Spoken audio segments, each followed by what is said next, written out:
Hey, what's up guys? It's Mr. Adazai here, and today I'm doing a review on these patch notes that just recently came out. I'm sure a lot of people are going to rush to do this, and the patch notes are in the description in case you were wondering and you wanted to read them yourself. But here I'm just going to give my own commentary on these. So, drones unlocked at level 27. This whole thing, you could read it or whatever. This has already been posted multiple times, and we know that drones are coming out. There's tons of videos on the Warbots channel and on the Warbots Discord that you could find out basically what the drones do, how they work. My personal thoughts on them are, I don't really like them very much. I think that they could be good. They're a very interesting concept. I think that they look fun. But the way they're being implemented is going to make them way too expensive. Like, if you want a good drone that has a lot of sockets, it's 6,000 gold. The second, like the drone under that, like a T3 drone, because the T4 drone is 6,000 gold. T4 drones 2,400. T2, which is the ones I'm personally gonna get because they cost silver, are 5 million silver a piece. Uh, and the T1 drones, I don't know how much they cost, but they are individually, like, you get the first one you get is a T1 drone and you get it for free. I don't know how much it will normally cost from the shop if you choose to buy more T1 drones, but I don't recommend it because they can't even hold one T4 module. So yeah, drones, I think they're going to be way too expensive, but we have to deal with them just like we had to go through modules and pilots and titans and all that. So hopefully we'll just roll with it and see how it goes. I'll definitely have a review up when they drop on iOS, and I'll do a little live server commentary on them. But I play on iOS, as I said, so I don't have drones yet, and this update is only out on Android. So the most thing that everybody's here for is we've known about drones. We want to see the balance nerfs.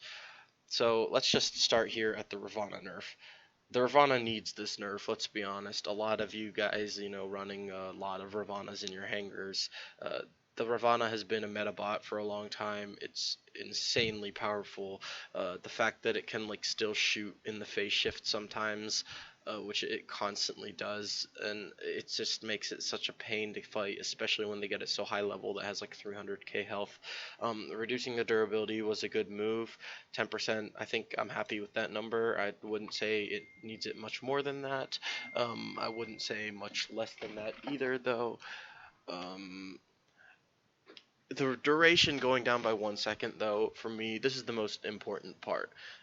Seeing the duration go down by 1 second from 3 seconds, this is going to be significant nerf, because since the ability duration is only 3 seconds long, we're going to be seeing it going down by 33%, which is a pretty good nerf, and seeing how long this Ravana could just run around invincible and dodge your whole ability with all of its ability charges. Now if you have Arnaf Poe, you're basically only going to have 6 seconds of invincibility, unlike where you previously had 9 seconds of invincibility. So that's pretty good to see. The cooldown going up for 15 seconds, that's okay. I don't think it's entirely necessary. It would have been okay at 14, but going up to 15 is definitely, again, just solidifying that this Ravana, you need to play it a little bit more skilled now. You can't just run into people and just stay invisible and never die. And also not being able to hold beacons while the ability is active, that's amazing. This is really an underrated change. The fact that they could just sit there on the beacons and be invisible and contest it and respawn there every time they died, and just because they were able to stay invincible, that's definitely great. And this is actually a community requested feature. I'm happy to see that after, because this was even before the Ravana was a thing. We just wanted people who are phase shifted to not be able to capture beacons while it was active, and we are of course seeing that as well happen. So this was a community requested feature, and I'm happy to see it make it into the game. The Storm getting a 25% nerf with the particles per shot going down from 8 to 6.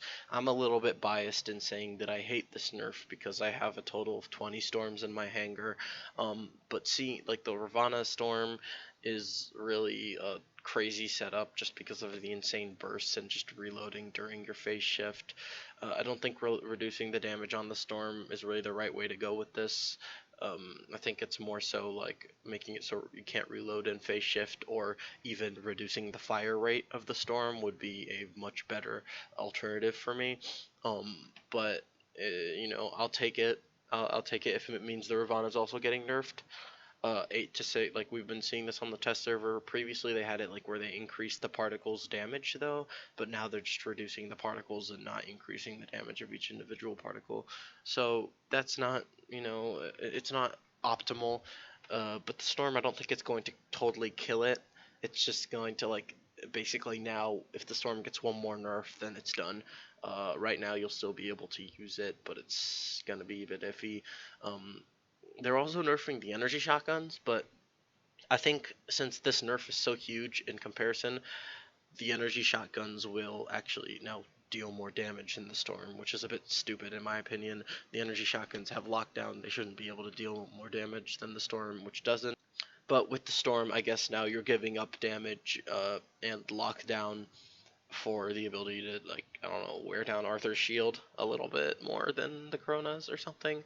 The 2x damage to shields is really all you're going to get with the storm over using the Corona. Um, so that's just whatever. I hope that maybe at least, like, maybe I'm seeing the numbers wrong and the storm will do more damage than the Corona post nerf, but we'll just see how it is.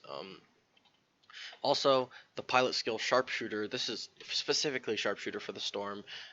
Sharpshooter for the Corona used to be 20% at T3, and they're not nerfing that. So now basically they're just making sharpshooter for the storm the same as sharpshooter for the Corona, which is okay, but, like, it's not. I don't really think it's necessary. I use a T3 sharpshooter, and I think it's kind of stupid to see this go down all the way to 20% from 30%, and they're not gonna, like, give me any gold because I rolled all those sharpshooters. I had to spend a lot of gold rolling the sharpshooters, or, like, upgrading them now with a new pilot rework.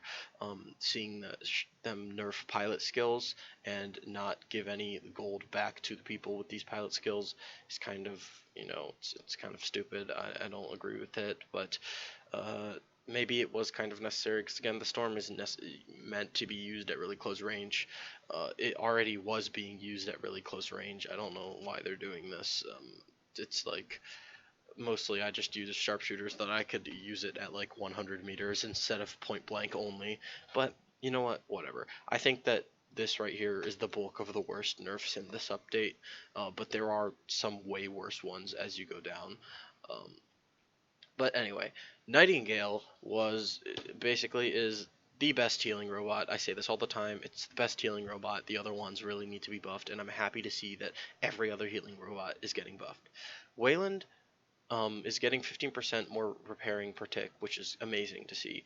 But this part here, 15% damage mitigation, I'm not sure if this is a typo and they mean damage resistance. Um, Mitigation could also be really good, but only 15% isn't really, like, you're not going to see much of a difference. I don't think, like, Waylands are going to start fighting off leeches in repair mode now. So I think that this is actually damage resistance, but we'll see when it gets to the live server. Either way, it's a good buff. I'm happy to see it because, like, previously on the test server, this is all they did.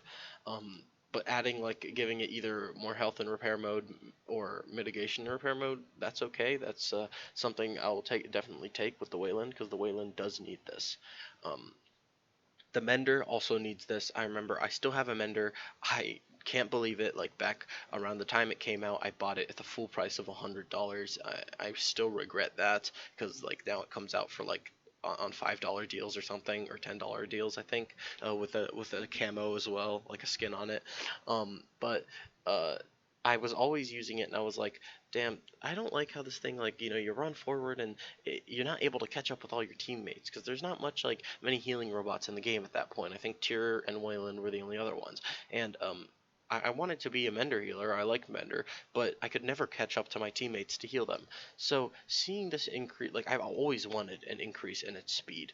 I prefer that they increase the base speed, but increasing the what's it called, the movement speed increase from the ability, that's definitely good.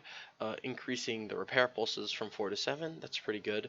Making it repair as soon as it uses ability activation, this might be a bit more, like, it's okay. It's just now, like, if you use your ability to get close to your teammate, you might waste a bunch of your repair pulses before you actually heal them.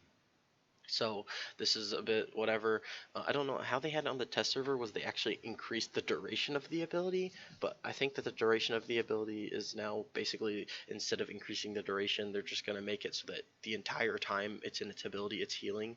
Because previously it would just do 4 pulses and then it would stay in its damage resistance mode for a little bit, and now it's just gonna be healing the whole time, and then the last pulse will end the ability. So the ability duration is effectively increased, but not like really increased. And of course, the damage resistance going up from 50 to 70%. This is basically going to make this thing like a little baby Clive Vicious Blitz or Leech or something. Obviously, without all the crazy firepower, but this is just going to make it like previously you could just shoot right through Mender's ability. Going up to 70% is definitely something that it needed. So I'm happy with these Mender nerfs. Of all of these nerfs, I haven't even gone over the tier nerf, but it's pretty simple, just 20% increase in repairing. These Mender nerfs are amazing, or nerfs, buffs. These Mender buffs are absolutely amazing. I'm happy to see them. I'm happy Pixonic finally buffed the Mender, and in general, all of these healers just really needed some buffs so that they could like even hold a candle to the amazing healer that a Nightingale is. And honestly, even after all these buffs, I really don't think any of them will beat Nightingale in healing. Just because like Nightingale's running or is flying around completely impossible to hit for like what 12 seconds I think 15 I think it's 12 seconds or 15 seconds or something. Its ability is very long, and its cooldown with the pilot is only 15 seconds, and it can suppress and it can heal everything under it and actually above it as well, and it has stealth. It's just so there's so many abilities in the Nightingale that even with these buffs, like even if they make them heal, like physically healing more and faster burst healing than the Nightingale, it's still going to be like, would you really want to give up that flying around in stealth and suppressing your enemies for healing a little bit faster? I think that the Mender, though, might actually be able to stand up to the Nightingale a bit, and some people will choose it over the Nightingale. Um, but really, the only other thing that they could do to put these up with Nightingales, like give them some sort of suppression ability. But anyway, I rambled about these three way too long. These other changes. The Algin nerf is stupid. This is pointless. I've said this so many times, not on my YouTube videos, but like in Discord and stuff. I just think that this is such a dumb idea. I'm so against this nerf. They're reducing its ability duration by 2 seconds and damage by 20%. Like, they just released the Hawk, which is just a strictly better version of the Aujun, and now they're nerfing the Aujun, not the Hawk. Because the Hawk just is so dominant, I think it's just going to kick Aljuns out of the meta entirely. And even without nerfing Aljun, Hawk was destroying. It absolutely eats Aljun. But now Aljun has this nerf. I think Aljun is going to get kicked out of the meta with this. It might still be like a number 10 spot in the meta. People might still hold on to their Aljuns, but they're going to be quickly replaced with Hawks. And I think that like just the 2 second ability duration, that's stupid. But like now they also added on the 20% ability damage reduction. That's like completely pointless. But you know, whatever. The leech ability duration going down by 1 second. They originally were going to bring it down by 2 seconds. I'm personally happy to see that it only goes down by 1 second, so maybe the nerf won't be as terrible to my hanger as previously thought. Um, it's something like I don't think it's particularly necessary, because like Leech already got a big indirect nerf with Titans, because now you basically just can't use Leech late game, or else you get eaten by Titans. So and then they like gave it another indirect nerf by adding Hawk, which just makes its ability pointless. So reducing its ability duration isn't. I don't think it's necessary. But seeing that it's only down by 1 second, not 2 seconds, I can live with it. Clive Vicious pilot skill did need a nerf. I don't think taking it down from 90% to 80% is going to do much. It's not. It's still going to be ridiculously powerful. It's still going to just be a better version of the Leech, especially now that the Leech has gotten a nerf. I think if they bring it down to 70% or 75%, 75% is probably a good number. But even at 80%, like, you know, shooting at the Blitz is still not going to kill it.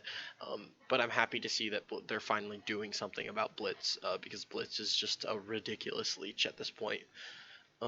Hades has been needing a buff since it's released. It was basically dead on arrival. If you wanted a Pantheon bot, you wanted an Ares.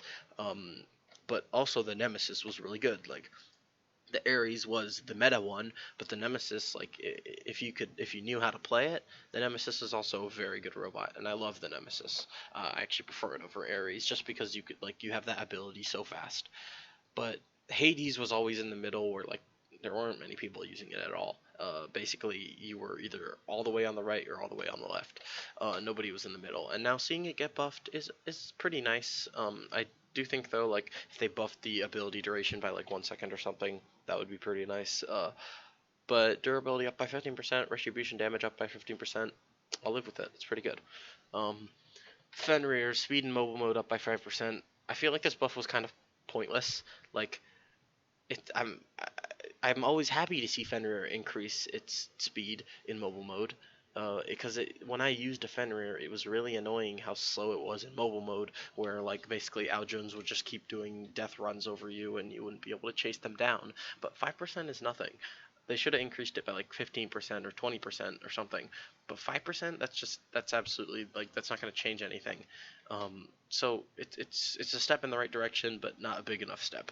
Bulwark, Aegis durability, 5%. I think that this buff is a little bit pointless, but it's good, I guess, because just a Bulwark is a really cool bot. Like, I absolutely love the idea of getting a robot, leveling it up really hard, leveling the pilots so that they specifically have all of the energy shield expert skills and the what's it called a physical shield expert, and increasing all of its shield ability, and then putting on 3 fortifiers and just going absolute ham and making it as good as possible, and then you literally just make that shield stronger than your actual robot. And now they're actually increasing the shield even more, and that's nice to see.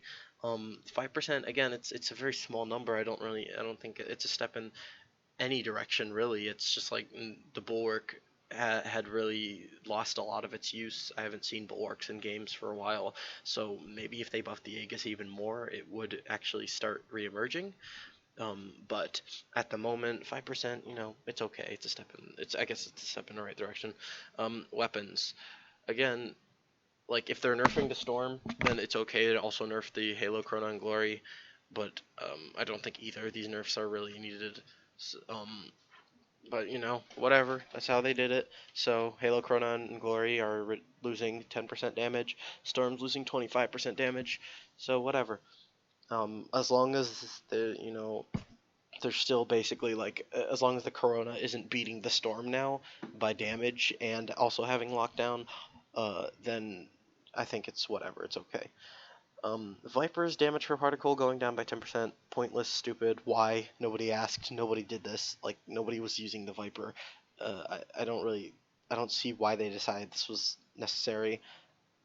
It's just, like, do they want to boost Nucleon sales or something?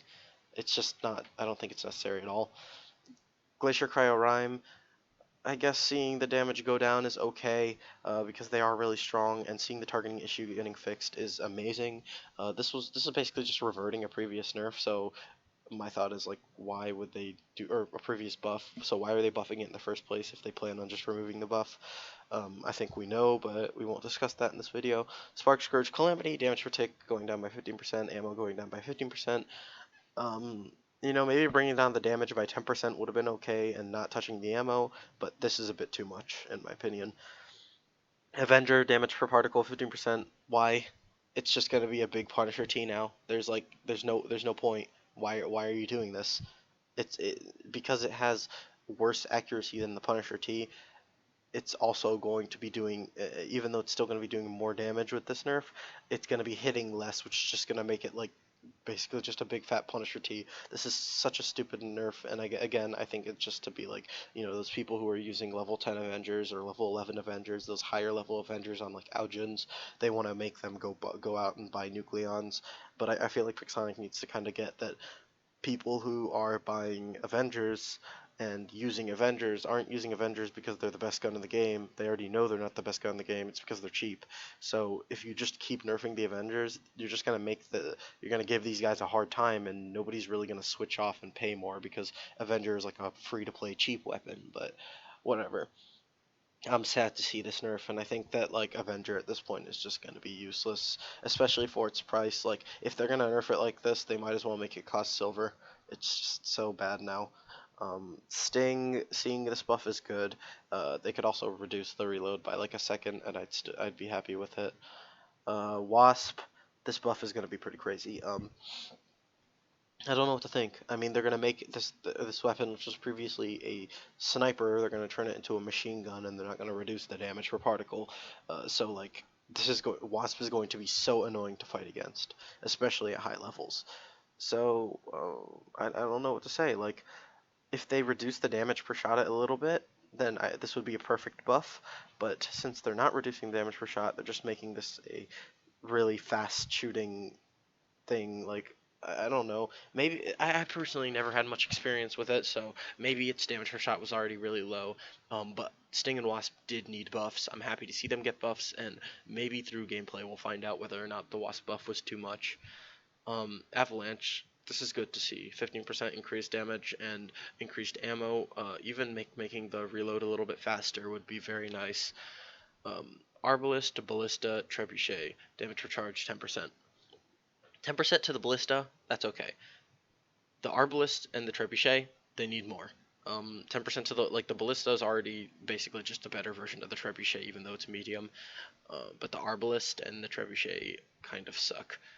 They need like less charge time, they need higher damage, and 10% isn't going to cut it for these guys. Ion, damage per shot 10%. I think the Ion still is not going to be a really good weapon with just a 10% buff. Again, I'd like to see this be a little higher, maybe reduce the reload as well, but it's okay. Redeemer, I don't know what to say about this. This feels pointless, but I prefer it when it's shooting faster, because I know from seeing on the test server the Redeemer is now going to shoot a lot faster. But as long as they're not like actually going to make it do less damage now, as in take longer to kill enemies, I think it's okay. Because if they're only doing this to make it pair better with the Tehran, then that's fine. But if they're also nerfing it, that's pointless. That's not a good idea. Tehran damage per particle up by 5%. That's good. Love to see it. Tehran's definitely been needing some work for a while now, and it's pretty good to see the Tehran gaining a bit more usability. Ember, Blaze, and Igniter. Damage per second up by 5%. That's okay. I don't think that it's necessary because they're already really strong. But increasing it by 5%, we'll just see how it goes in game. It's better than nerfing them, I guess. And Corker, Atomizer, Nucleon, targeting issues fixed. I only use like Atomizer and Corker a little bit on a Nightingale, and I guess like when there are really fast robots getting close to you, it did get annoying to target them. So I guess that's okay. Since it's a bug, not an actual just a buff. And Pulsar targeting issues fixed. I haven't used the Pulsar in a while, so if the people who are using Pulsar were missing a lot, it's good to see them not missing anymore. And bug fixes usability. This thing, I actually love to see this. Now you could just click this to go back to your hangar, but previously you'd have to press back and back and back, so that's pretty good. Move the premium button, I don't really know, whatever. Fixing targeting issues, already went over that. Fix an issue causing Isabella Porter skill not to work properly in certain situations, yeah, I remember that. Minor adjustments to certain gold, nobody really speeds up with gold, so whatever. Improve performance on certain devices, that's good to see. Alright, well, that's Adam's review of all this stuff. I think it's an okay buff, or an okay update as a whole, but we're just going to have to see until it comes out. Thanks for watching, I'll catch you on the flip side.